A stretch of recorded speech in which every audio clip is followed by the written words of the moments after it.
Well, Rob, beforehand you spoke about the chances that had got away. It must be very pleasing to get the bonus point win. Definitely, it was nervy, wasn't it? It was. I think it's funny, isn't it? It just shows you how circumstance creates some issues that are sometimes hard to deal with. Without doubt, we weren't great in some aspects, and then we've ended up with a four try bonus point win at home in very, very difficult conditions to play in. I think Newcastle would attest to that. The fact they got the one try, it kind of shows you how difficult it was out there to play. That said, they definitely caused us some issues, particularly in the first half and the start of the second half. But we caused ourselves a lot of issues as well, largely around discipline. And I think that's the key, is that there's obviously a mental thing going on around the pressure of where we stand in the Premiership. I've just said to a couple of coaches, if we'd have just gone 4 or 5 wins and we were sitting comfortably in the top 2 or whatever, we'd look at a win like that against Newcastle coming here in bad conditions, go, there you go, job done, and we move on, and we wouldn't worry too much about it. As it was, every penalty we gave away felt like a nightmare. And that's how it feels, and it would have felt the same for the players on there. And then the next one happens, and the next one happens, then someone gets edgy and it stops you playing. And so I'm actually really proud of the players in the way they came through it, because the circumstance is what's creating our issues for us. We've created a lot of those ourselves. The circumstance we're in is the ones we've created. And so I'm kind of pleased they've come through it, and we'll be able to review the game with that in mind, talk to them genuinely about the situation we're in and how they can try and come through it and actually allow themselves to express themselves and enjoy the game a little bit more. It was really nice today that the atmosphere in the changing room was good, because the second half, by the end of the second half, they were freeing themselves up and they were playing and they were doing some good stuff. And all of a sudden, we looked like we could run at speed and move the ball at pace. And yet, for 70, 80 minutes, it looked like a game played in mud, didn't it, and sludge.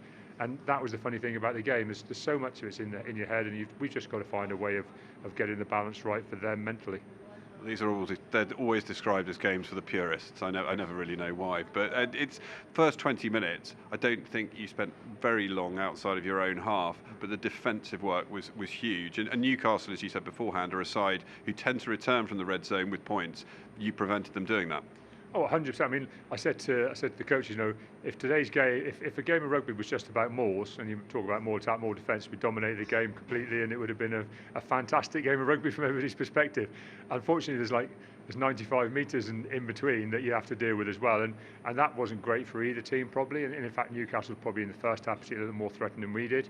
But I thought our forwards, and obviously with the work Rob Hunterson organised them there, we got that absolutely bang on. We committed a lot of energy to it. We knew it would be a big part of the game. The problem was, as I said before the game, we shouldn't have had to defend those things with a little bit of discipline and control in the middle third, and that was just massively lacking. Every time we got the ball into the middle third, we literally gave up a penalty and we're back in our 22 defending, and that was the tail of the first half. Then we get one breakout and we score, and obviously that was a very important try for us.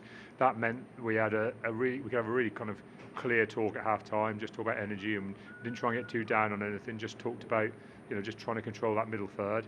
And then the first thing we did was get a yellow card. So it kind of shows you that that's a little bit where we are mentally. But we want to make sure the lads enjoy themselves. A 5-point win, games of rugby, as I said before, they're precious things, and 5-point wins are just as precious, and you've got to make sure you enjoy them.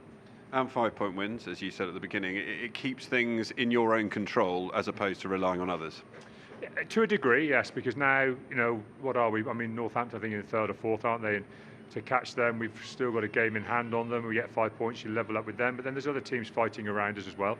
The truth is, we actually have to kind of take a deep breath and try and play, just play and play a bit better and play a bit better, and take a little bit of, oddly, a bit of pressure off ourselves in a way, to allow ourselves to not be chasing absolutely everything, and not to give up those silly pens, and not to be stood offside, and just to have a clarity of thinking.